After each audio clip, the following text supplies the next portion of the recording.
Սիրելի երևանցիներ, տեղի ունեցավ հերթական լուստրացիան եւ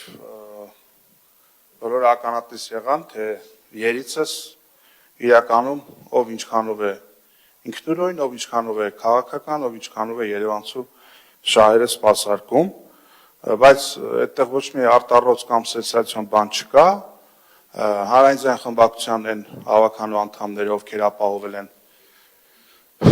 Տիգրան Աբրահամյանի ընտրությունը, այն հավաքանու անդամները հանրային ձայնի, ովքեր ապահովել են տրանսպորտի թանկացումը, կարմիր կետագծերի թանկացումը նախորդիվ, այս անգամ էլ նույն դիրքերից հանդես եկան, կամ ի պարզ բան, կամ թվաբանորեն եք վիժեցնում իշխանության բերած նախագիծը, կամ եթե ինչ-ինչ պատճառներով այս պարագայում օբյեկտիվորեն անհաղթահարելի պատճառներով թվաբանությունը չի թույլ տալիս, կա պարզ մեխանիզմ չմասնակցել եւ չապահովել քվորում։ Հիմա եթե դու ոչ մի բանով կաշկանդված չես, կառավարելի չես, հաճախորդ չես, քո համար ինչ տարբերություն դեմ կքվեարկես, թե ընդդիմադիր մնացյալ ավականների հետ համերաշխ կբոյկոտես։ Եթե դու կաշկանդող բան չունես, ինչի՞ չես բոյկոտում։ Եթե դու պայմանավորվածություն չունես, եթե դու կառավարելի չես, ինչի՞ չես բոյկոտում։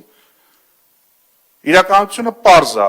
այսինքն քաղաքային իշխանությունը արդեն ոչ թե 2, այլ 2.5 օֆիցիալ կոալիցիա ունի ու պետք չի սեթևեթել, պետք է պարզ այդ մասին հայտարարել եւ ոչ թե գալ ամբիոնից խոսել խանութներ փակելու եւ այլ թեմաներից։ Ինչ վերաբերում է այդ տրանսպորտի էպոպեային, կարմիր գծերին, դե այնքան է բազմիցս ասվել, որ ասում եք բան, այսօր քաղաքացիներ մեզ դիմում են 17000 երևանցի ստորագրություն էր տվել, որ նիստ անեինք, ճողոպրեցիք տալիճիկ, այդ մարդկանց կարծիքը ձեր համար հեչ։ Եթե դուք վստահ եք տրանսպորտի եւ կարմիր գծերի հետ կապված ձեր ասելիքի մեջ, ուզում եմ հավականին բան անի, էլի, արտահերտ նիստ հրավիրեն 10 օրը մեկ, պետք է գաք նույն բանը անխոնջ կրկնեք գնաք։ Այո, դուք Երևանցում դարձել եք տուգանքի մատերիալ։ Ու այդ հասարակական կարգի պահպանության այդ հաստիկացուցակը, որ ավելացնում եք աշխատավարձերը եւ այլ եւ այլը, ժողովուրդ ուզում է մի այդքան հաստիկացուցակել մյուս նիստին բերեք։ Եթե շուրջ 850 վերգետնա շարժակազմ ամեն օր շրջանառության մեջ, դուք հո 850 հսկող չեք պահելու առավոտից երեկո տրանսպորտի մեջ։ Կոչ ենք անում բոյկոտի, բոյկոտը աշխատում է, սկզբից ասում եք չի աշխատում։ Մեկ էլ սկսում եք բոյկոտի դեմ քայլեր անել։ Պարլամենտում գնում եք օրենքներ եք փոխել տալիս, որ դառնա քաղաքացին տուգանքի մատերիալ։ Մեկ էլ օրենսդրական փոփոխություններ եք անում, որ հնարավոր չլինի տեղական հանրաքվեի գնալ։